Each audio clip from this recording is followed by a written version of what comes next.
₹1,00,000 చేస్తామని 10 ఏళ్లలో 4 విడతలని ఎవరికి చేసిండ్రో అసెంబ్లీలో చర్చ పెడదాం రమ్మను బిల్లారంగా ఎవరు వస్తారో చర్చకు.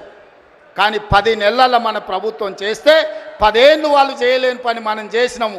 అభినందించడానికి నోరు రాకపోయింది కానీ రోజు కాళ్ళలో కట్టెబెట్టాలని కట్టెలు తీసుకొని తిరుగుతారు బిల్లారంగాలు ఇద్దరు.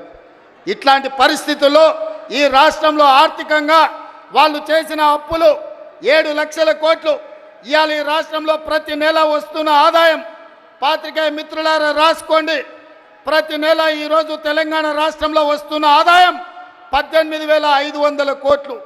ఈ 18,500 కోట్లల్లో 6,500 కోట్లు దాదాపుగా ప్రభుత్వ ఉద్యోగులకు జీతాలు పెన్షన్ల కింద పోతున్నాయి.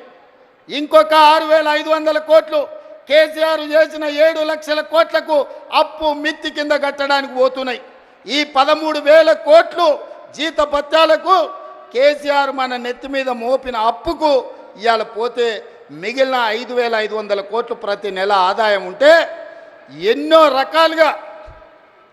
రకాల ఇబ్బందులను ఎదుర్కొని కడుపు కట్టుకొని అవినీతిని నిర్మూలించి రూపాయి కూడబెట్టి ఇవాళ రైతు రుణమాఫీ చేస్తే మమ్మల్ని అభినందించడానికి నీ మనసు లేదు. కానీ ఈరోజు మమ్మల్ని శాపనార్థాలు పెట్టే ప్రయత్నం చేస్తున్నారు.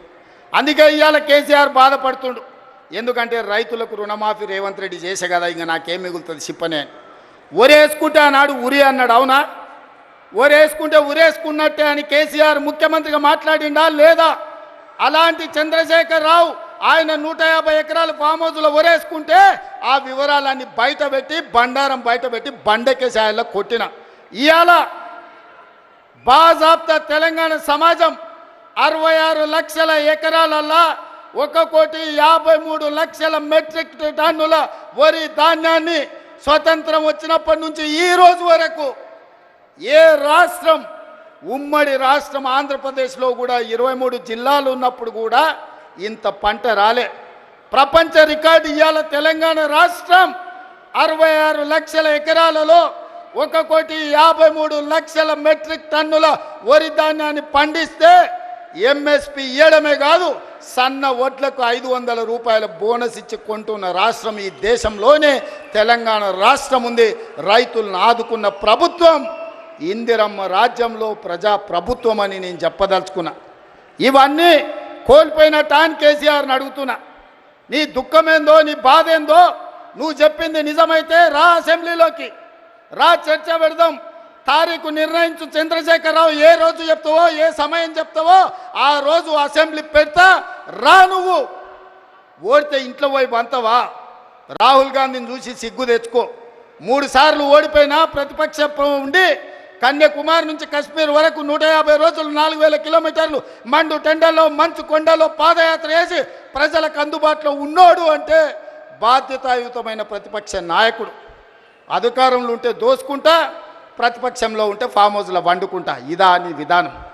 నిజంగానే ప్రజలు కష్టాలలో ఉంటే ఫామ్ హౌస్లో గాడిది పండ్లు దొంగతున్నావా? రా ప్రజల్లోకి వచ్చి మాట్లాడు. ప్రతిపక్షంగా ఏం సూచన చేస్తావో చెయ్యి ప్రభుత్వానికి. మేము వినడానికి సిద్ధంగా ఉన్నాం. నువ్వు లేవనెత్తిన అంశాలు సహేతుకమైనవైతే సరిదిద్దడానికి సిద్ధంగా ఉన్నాం. నువ్వు రావు. ఆ చిల్లరగాళ్ళని ఇద్దరిని ఊరి మీదకి వదిలిండి అచ్చోసిన ఆంబోతులాగా. ఊర్లలో దేవుళ్ళకి వదులుతారు కదా దున్నపోతులని తెలుసు కదా, అది 7 చేనుల మేసి వచ్చినా ఏమనం. దేవరకు వదులుతాం కదా అచ్చోసిన వాటిని, దేవరకు వదిలే ఓ రోజు బలి ఇస్తారు. ఆ ఇద్దరిని అచ్చోసిన వాళ్ళలాగా ఊరి మీదకి వదిలి ఈరోజు ఏది పడితే అది మాట్లాడుతున్నారు. ఏమన్నా అర్థం పర్థం ఉందా? ఒక్కసారి ఆలోచన చేయండి మిత్రులు.